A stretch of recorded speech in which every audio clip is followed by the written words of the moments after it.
Welcome to the New Kind of Good News series where we share positive pregnancy stories from our program so that we can give you hope and clarity about all of these cases. So, this is our fourth story and it's about Kanti and Priya.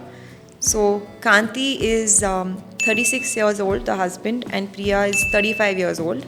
So, they are actually a couple who are living in America and they joined our program virtually from America because it's a completely online program, and they joined in May 2025. So they actually were trying for about 1 year, and in that 1 year had 4 failed IUIs, and the wife was diagnosed with low AMH, and the husband's metrics were mostly okay. Mainly there was a vitamin D deficiency because they hadn't taken that for a while, and they conceived in July 2025. So, what was the protocol set for them and how did they conceive after 4 failed IUIs? So, firstly, Kanti and Priya both lived in America and they were both working professionals. So, they were very stressed.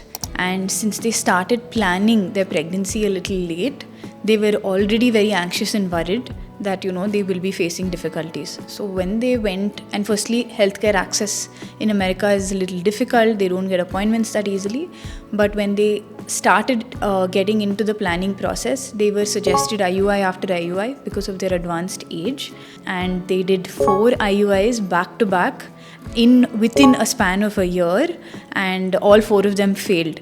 So of course that gave them more stress because I think they were expecting at least one of the IUI to work. So what we did was we tried to understand a little more about their lifestyle. We realized since both of them were working professionals, they were eating out a lot, they wouldn't cook much. First thing we did was we set their diet right. We gave them an easy to prepare diet, because a lot of times people think that when you give a diet plan, or when they have to follow a meal plan, they have to cook fancy things or use expensive ingredients. But we made their diet plan according to their meal preferences and what kind of food is easily accessible there, what kind of ingredients are easily accessible there. So that made things very easy, and we also guided them on how to meal prep so that unlike India, they can't, make food on a daily basis, and it's easier for them to prepare food for the entire week's time. So we helped them out there. And of course, Kanti's parameters were mostly normal, but he had a few vitamin deficiencies which we corrected with a supplement, and we also gave him some antioxidants. And with Priya, we did give her an antioxidant. We gave her a supplement for her low AMH as well, and made sure that she was on folic acid. So that kind of took care of their basic parameters. And then we had requested them to do yoga on a daily basis.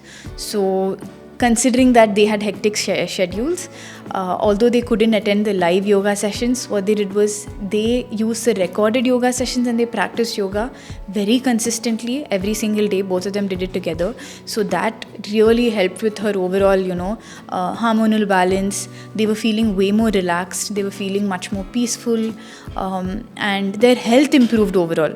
Although they still had a lot of anxiety about conception, and by the time they came to us, they came with very little hope that this will work because they already had 4 failed treatments. We motivated them to try naturally because we explained to them that the reason that IUIs failed is because the egg quality and the sperm quality was not optimal.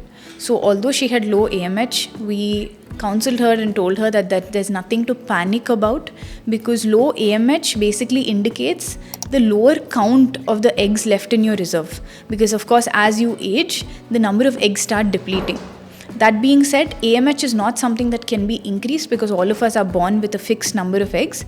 But there is no need to panic, because as long as you immediately work on the quality of your eggs, your chances of natural conception will still be good. So we directed her focus, instead of worrying about your AMH and worrying about your egg count, we asked her to shift her focus to improving the quality of her egg. And similarly for Kanti, we asked him to do things that will improve the quality of his sperm. So as we expected, they improved their quality within a couple of months, and then they ended up conceiving naturally. Amazing. I think for a lot of US couples, one of the main things is not getting the correct guidance, because it's difficult to find a doctor that you can continuously go to and rely on. So I think that was one of the most important things for them from there.